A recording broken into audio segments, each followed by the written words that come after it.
Assalamualaikum warahmatullahi wabarakatuh.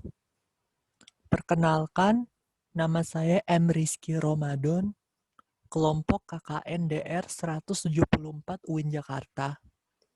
Di sini, saya akan mempresentasikan laporan kegiatan KKN DR saya, yaitu penyuluhan pencegahan penyebaran COVID-19 melalui program kuliah kerja nyata dari rumah KKN DR di Desa Kemang, Kecamatan Kemang, Kabupaten Bogor.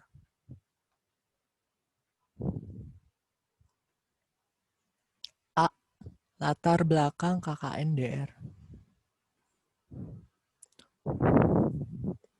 Kuliah kerja nyata dari rumah KKN DR adalah kegiatan pengabdian di masyarakat yang dilakukan oleh mahasiswa secara individu dan mandiri di tempat tinggal dan daerahnya masing-masing. KKN DR adalah sebagai KKN pengganti untuk mahasiswa UIN Jakarta dikarenakan pandemi COVID-19 yang secara cepat merebak di seluruh Indonesia dan semakin mengkhawatirkan. Pandemi COVID-19 merupakan wabah baru yang menimpa Indonesia, bahkan dunia. Wabah ini berdampak pada bidang kesehatan, sosial, ekonomi, bahkan pendidikan. Berkaitan dengan pendidikan, salah satu kegiatan yang terhambat adalah kegiatan kuliah kerja nyata (KKN). Agar mahasiswa KKN UIN Jakarta yang menjadi peserta KKN 2020 tetap bisa melaksanakan KKN, UIN Syarif Hidayatullah Jakarta memberlakukan KKN DR. B. Dasar hukum KKN DR. Adapun dasar hukum yang mendukung kegiatan KKN DR UIN Jakarta adalah peraturan yang dikeluarkan oleh Kementerian Agama melalui keputusan Direktur Jenderal Pendidikan Islam nomor 3394 tahun 2020 tentang petunjuk teknis kuliah kerja nyata masa wabah coronavirus disease 2019 COVID-19 yang salah satunya berbunyi bahwa untuk mengantisipasi atau mencegah penyebaran virus corona tersebut di satu sisi dan mengantisipasi ketidakpastian kondisi pada bulan-bulan berikutnya di sisi yang lain, maka KKN pada tahun ini akan diselenggarakan dengan pola kuliah kerja nyata dari rumah atau KKN DR. Lebih lanjut, KKN DR dilaksanakan secara individu di rumah. Mahasiswa cukup melaksanakan pengabdian kepada masyarakat di sekitar tempat tinggal masing-masing dengan tema memutus rantai penyebaran dan pencegahan virus COVID-19. Relasi agama dan kesehatan sains dengan tepat, moderasi beragama dan pendidikan, serta dakwah keagamaan dilaksanakan melalui berbagai media sosial di masyarakat. Kemenak 2020. Oleh karena itu, model pengabdian masyarakat dari rumah adalah program pilihan yang tepat dikeluarkan oleh Kementerian Agama agar para mahasiswa di lingkungan PTKI tetap bisa mengerjakan tugas studinya walaupun hanya berada dari rumah. C. Profil singkat Desa Kemang. Desa Kemang adalah sebuah desa pertemuan dua budaya, yakni desa tersebut terdapat dua kebudayaan asli setempat dari tiga suku. Masing-masing dari tiga suku tersebut memiliki adat istiadat, kearifan lokal, kepercayaan, dan keunikan masing-masing, yaitu kampung etnis Tionghoa dengan suasana etnis Cina peranakan yang kuat, kampung etnis Sunda Betawi dengan suasana kebudayaan Sunda Bogor yang kuat. Lebih lanjut, Desa Kemang terletak di Kecamatan Kemang, Kabupaten Bogor, Provinsi Jawa Barat, Indonesia, yang memiliki jumlah total penduduk sebanyak 11.265 jiwa. Desa Kemang adalah desa multi-etnis yang secara mayoritasnya terdiri dari suku Sunda, suku Betawi, suku Tionghoa, dan suku perantau dari Jawa. Mayoritas beragama Islam dan minoritas beragama Konghucu. Tetapi mereka bisa hidup dalam keberagaman dan bisa menghargai satu sama lain. Bisa dikatakan toleransi agama di Desa Kemang cukup kuat dan mayoritas bekerja sebagai petani padi dan jagung. Letak geografis, Desa Kemang terletak di Kecamatan Kemang, Kabupaten Bogor, Provinsi Jawa Barat, Indonesia dengan berbatasan langsung batas-batas utara Desa Pabuaran dan Desa Pondok Udik, selatan Desa Bojong dan Desa Parakan Jaya, barat perkebunan sawit PT PN 8 Cimulang, timur Desa Cimanggis dan Desa Tonjong. Definisi penyuluhan kesehatan. Menurut Alwi, penyuluhan adalah proses, cara, perbuatan, menyuluh, penerangan, pengintaian, atau penyelidikan. Selanjutnya, menurut Maulana, penyuluhan yang berfokus pada penekanan konsep penyuluhan kesehatan lebih pada upaya mengubah perilaku sasaran agar berperilaku sehat, terutama pada aspek kognitif, pengetahuan, dan pemahaman sasaran. Sehingga pengetahuan sasaran penyuluhan telah sesuai dengan yang diharapkan oleh penyuluh kesehatan, maka penyuluhan berikutnya akan dijalankan sesuai dengan program yang telah direncanakan. Kemudian dari sumber lain mengatakan, yaitu menurut Fitriani, penyuluhan kesehatan adalah kegiatan pendidikan kesehatan yang dilakukan dengan menyebarkan pesan, menanamkan keyakinan sehingga masyarakat tidak saja sadar, tahu dan mengerti, tapi juga mau dan bisa melakukan suatu anjuran yang ada hubungannya dengan kesehatan. Dasar hukum dan tujuan kegiatan penyuluhan kesehatan. Pasal 38 Undang-Undang RI Nomor 23 Tahun 1992 tentang Kesehatan mengatakan penyuluhan kesehatan masyarakat diselenggarakan guna meningkatkan pengetahuan, kesadaran, kemauan, dan kemampuan masyarakat untuk tetap hidup sehat dan aktif berperan serta dalam upaya kesehatan.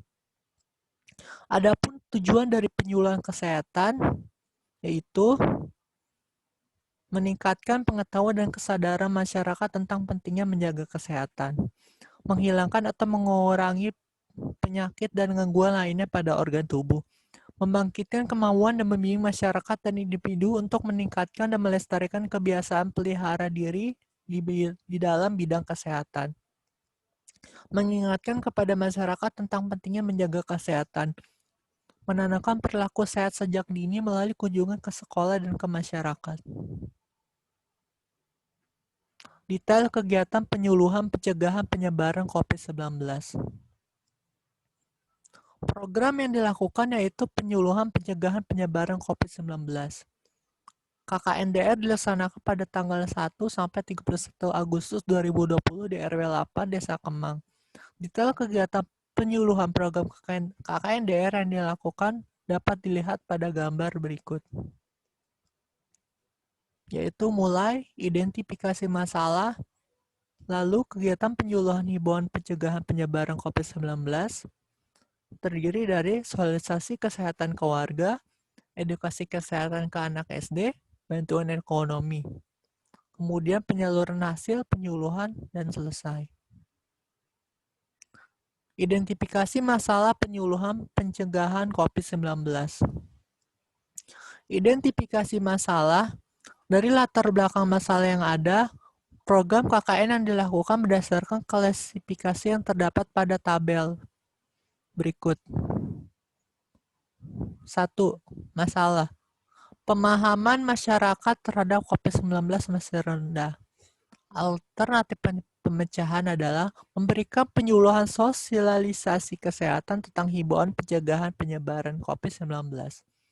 Bentuk kegiatan melakukan penyuluhan sosialisasi kesehatan dengan menggunakan poster himbauan pencegahan COVID-19 yang kemudian membagikan masker pada tiap warga di RW 8 Desa Kemang. 2. Anak SD kurang memahami cara mencuci tangan yang baik dan benar. Alternatif pemecahan, memberikan penyuluhan edukasi kesehatan tentang pentingnya mencuci tangan. Bentuk kegiatan, melakukan penyuluhan edukasi kesehatan kepada anak SD tentang pentingnya memakai masker dan cara mencuci tangan yang baik dan benar menggunakan hand sanitizer. 3. Banyak warga yang mengalami kesenjangan ekonomi. Alternatif pemecahan, memberikan bantuan ekonomi kepada warga yang membutuhkan. Bentuk kegiatan, melakukan pembagian sembako kepada anak yatim dan warga tidak mampu. Deskripsi kegiatan penyuluhan pencegahan COVID-19. Penyuluhan dilakukan agar masyarakat mengetahui tata cara penanggulangan pencegahan penyebaran COVID-19. Berikut merupakan penyuluhan yang dilakukan. A. Penyuluhan sosialisasi kesehatan kepada masyarakat. Berpedoman pada surat kesehatan, saya melakukan sosialisasi kesehatan kepada masyarakat. Tujuannya tentu terutama demi menyebarluaskan pengetahuan tentang penanganan dan pencegahan COVID-19. Adapun media yang digunakan adalah poster himbauan pencegahan penyebaran COVID-19.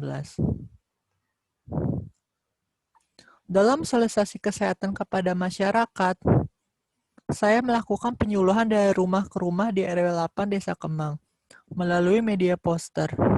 Saya menghimbau kepada warga RW 8 untuk selalu memakai masker, menjaga jarak, dan mencuci tangan agar terhindar dari COVID-19.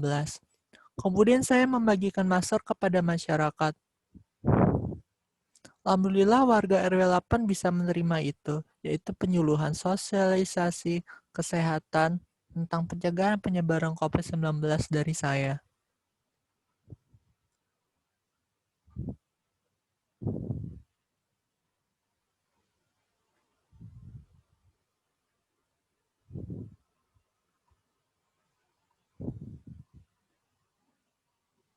Deskripsi kegiatan penyuluhan pencegahan COVID-19 berikutnya. B. Penyuluhan edukasi kesehatan untuk anak SD tentang pentingnya mencuci tangan. Di tengah pandemi COVID-19, saya melakukan belajar work from home dan social distancing. Oleh karena itu, saya melakukan penyuluhan kepada anak SD menggunakan poster edukasi mencuci tangan dengan datang ke setiap rumah dan sebelum kegiatan belajar di rumah, agar edukasi lebih maksimal serta tanpa melanggar PSBB yang diberlakukan pemerintah. Saya melakukan edukasi tentang pentingnya memakai masker dan manfaat mencuci tangan. Kemudian praktek mencuci tangan yang baik dan benar, menggunakan hand sanitizer. Ketika saat sebelum mulai kegiatan belajar mengajar di RW 8 dengan media poster kesehatan tentang pentingnya mencuci tangan kepada anak-anak SD. Alhamdulillah mereka pelan-pelan sudah terbiasa untuk itu, yaitu terbiasa memakai masker, mencuci tangan sedari dini dalam melakukan kegiatan apapun. Kemudian saya melakukan edukasi kesehatan dari rumah ke rumah di RW 8 Desa Kemang dengan media poster kesehatan tentang pentingnya mencuci tangan kepada anak-anak SD. Alhamdulillah mereka sangat antusias dalam menerima edukasi kesehatan dari saya.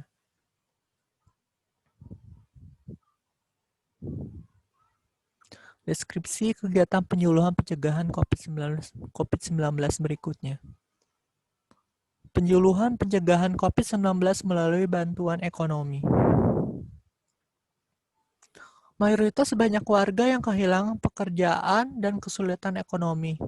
Oleh karena itu, saya melakukan program bantuan ekonomi berupa paket sembako kepada anak yatim dan warga miskin sebagai bagian dukungan moral kepada warga yang terdampak COVID-19 secara ekonomi agar terbantu ekonominya. Dalam memberi bantuan ekonomi kepada masyarakat untuk meringankan krisis ekonomi yang terdampak pandemi COVID-19, saya memberi santunan yang titip berupa paket sembako kepada anak yatim dari rumah ke rumah, dan memberi paket sembako kepada warga miskin saat penyuluhan pencegahan penyebaran COVID-19 di rumah Bapak dan Ibu RT 4 RW 8 Desa Kemang, dengan harapan bisa menambah pemahaman warga tentang cara pencegahan penyebaran COVID-19 dan bisa mengurangi beban ekonomi warga yang terdampak pandemi COVID-19. Alhamdulillah warga bisa menerima bantuan ekonomi dari saya dan warga merasa sudah cukup terbantu karena sudah meringankan keperluan ekonomi mereka. Kesimpulan. Berdasarkan hasil kegiatan penyuluhan pencegahan penyebaran COVID-19 dalam program KKNDR ini, maka saya dapat mengemukakan kesimpulan sebagai berikut. Pertama, peranan KKNDR Sebagai bagian dari pengabdian ke masyarakat sekitar sangat jelas didapati di lokasi tempat tinggal masing-masing, terutama terkait kegiatan pencegahan penyebaran COVID-19. 2. KKNDR tetap dapat melatih dan mengembangkan kemampuan praktik mahasiswa dalam menyelesaikan masalah isu sosial kemasyarakatan. Dari sisi budaya humanis dapat kita lihat bahwa mahasiswa semakin berkembang edukasinya karena mampu mengkampanyekan dan terlibat langsung terkait himbauan pencegahan COVID-19 dengan masyarakat sekitar rumah secara baik dan benar. 3. KKNDR memiliki peranan yang bagus dalam pengembangan sisi kepedulian dan perikemanusiaan dalam kepribadian mahasiswa. Karena dalam masyarakat tentu saja mahasiswa terasa untuk selalu menampilkan kepribadian yang baik sebagai contoh dari ilmu yang telah didapat di bangku kuliah. Sehingga dapat dikatakan bahwa kemampuan kepribadian telah berkembang dalam diri mahasiswa saat KKNDR adalah memiliki kemampuan kepribadian yang mantap, berakhlak mulia, arif dan berwibawa, serta menjadi teladan untuk masyarakat sekitar di tempat tinggal masing-masing. Baiklah, sekian dari presentasi kegiatan KKNDR saya di Desa Kemang, Kecamatan Kemang, Kabupaten Bogor. Kurang lebihnya saya mohon maaf. Wassalamualaikum warahmatullahi wabarakatuh.